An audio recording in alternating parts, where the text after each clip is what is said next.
नमस्कार दोस्तों, स्वागत है हमारे YouTube चैनल में। आज हम आपको भागवत गीता जी का 8वां पाठ सुनाने जा रहे हैं। उससे पहले हमारे चैनल को सब्सक्राइब करें और बेल आइकन को दबाना ना भूलें और कमेंट में जय श्री कृष्णा लिखना ना भूलें। तो आइए शुरू करते हैं। अध्याय 8 अक्षर ब्रह्म योग। यह अध्याय संक्षेप में कुछ महत्वपूर्ण शब्दों और अवधारणाओं का वर्णन करता है जिनका उपनिषदों में विस्तार से उल्लेख किया गया है। इसमें यह वर्णन भी किया गया है कि मृत्यु के पश्चात आत्मा के गंतव्य का निर्धारण किस प्रकार से होता है। देह का त्याग करते समय यदि हम भगवान का स्मरण करते हैं तब हम निश्चित रूप से उसे पालेंगे।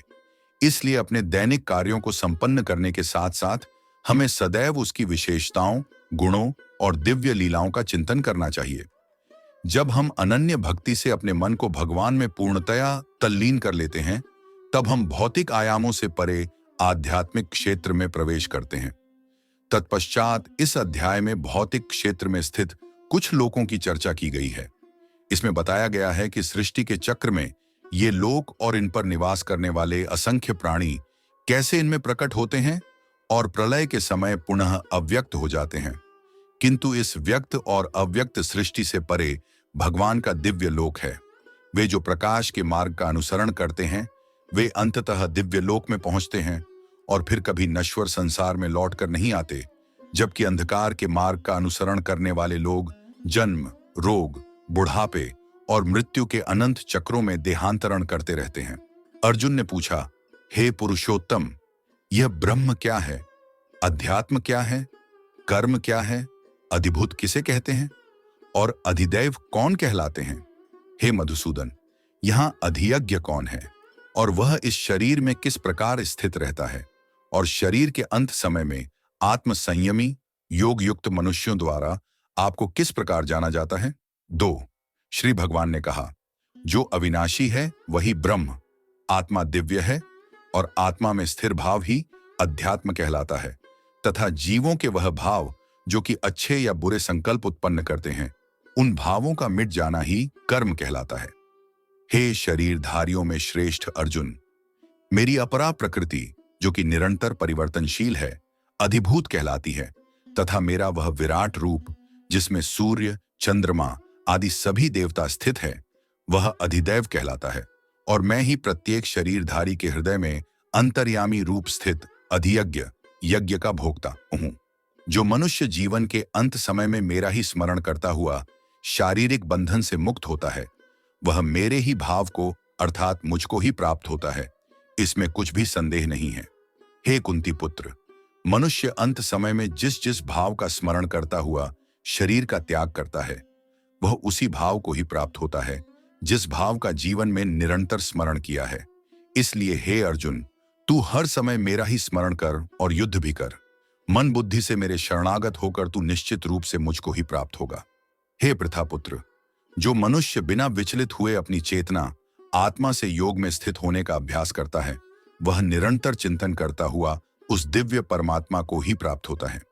मनुष्य को उस परमात्मा के स्वरूप का स्मरण करना चाहिए जो कि सभी को जानने वाला है, पुरातन है, जगत का नियंता है, सूक्ष्म से भी अति सूक्ष्म है, सभी का पालन करता है, अकल्पनीय स्वरूप है, सूर्य के समान प्रकाशमान है और अंधकार से परे स्थित है।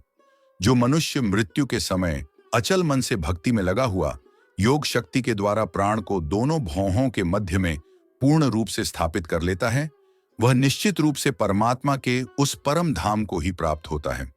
वेदों के ज्ञाता जिसे अविनाशी कहते हैं तथा बड़े बड़े मुनि सन्यासी जिसमें प्रवेश पाते हैं उस परम पद को पाने की इच्छा से जो मनुष्य ब्रह्मचर्य व्रत का पालन करते हैं उस विधि को तुझे संक्षेप में बतलाता हूं।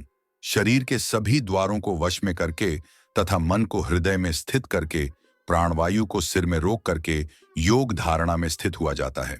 इस प्रकार AUM कार रूपी एक अक्षर ब्रह्म का उच्चारण करके मेरा स्मरण करता हुआ शरीर को त्याग कर जाता है वह मनुष्य मेरे परम धाम को प्राप्त करता है। हे प्रथापुत्र अर्जुन, जो मनुष्य मेरे अतिरिक्त अन्य किसी का मन से चिंतन नहीं करता है और सदैव नियमित रूप से मेरा ही स्मरण करता है उस नियमित रूप से मेरी भक्ति में स्थित भक्त के लिए मैं सरलता से प्राप्त हो जाता हूं।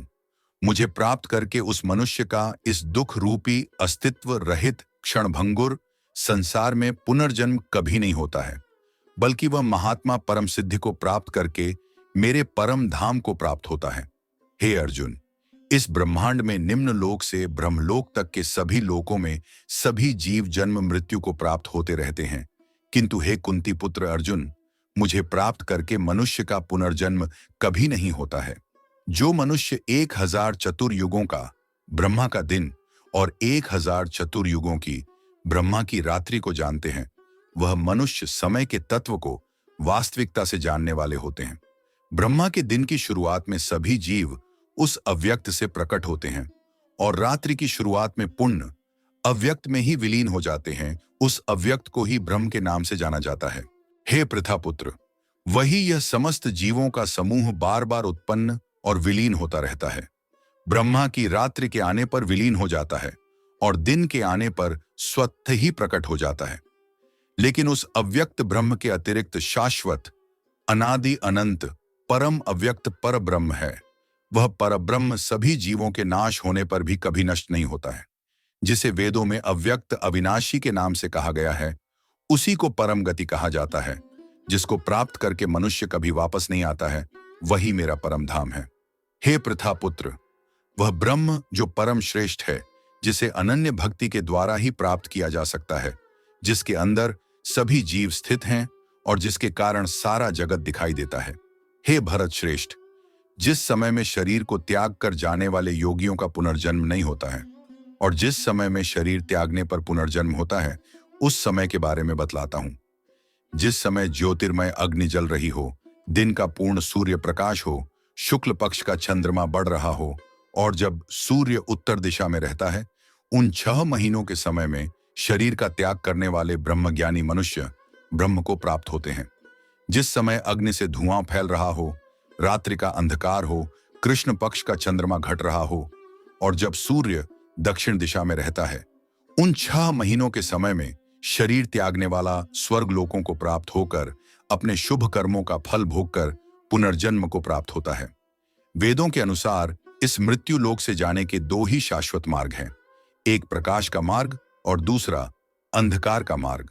जो मनुष्य प्रकाश मार्ग से जाता है वह वापस नहीं आता है और जो मनुष्य अंधकार मार्ग से जाता है वह वापस लौट आता है। हे पृथापुत्र, भक्ति में स्थित मेरा कोई भी भक्त इन सभी मार्गों को जानते हुए भी कभी मोहग्रस्त नहीं होता है। इसलिए हे अर्जुन, तू हर समय मेरी भक्ति में स्थिर हो। योग में स्थित मनुष्य वेदों के अध्ययन से, यज्ञ से, तप से और दान से प्राप्त सभी पुण्य फलों को भोगता हुआ अंत में निश्चित रूप से तत्व से जानकर मेरे परम धाम को ही प्राप्त करता है, जो कि मेरा मूल निवास स्थान है। इस प्रकार उपनिषद, ब्रह्म विद्या तथा योग शास्त्र रूप श्रीमद् भगवद गीता के श्री कृष्ण अर्जुन संवाद में अक्षर ब्रह्म योग नाम का 8वां अध्याय संपूर्ण हुआ। यदि आपको पाठ पसंद आया हो तो ज्यादा से ज्यादा शेयर करें और ऐसी तरह आगे भी पाठ सुनने के लिए हमारे चैनल को सब्सक्राइब करना ना भूलें। धन्यवाद।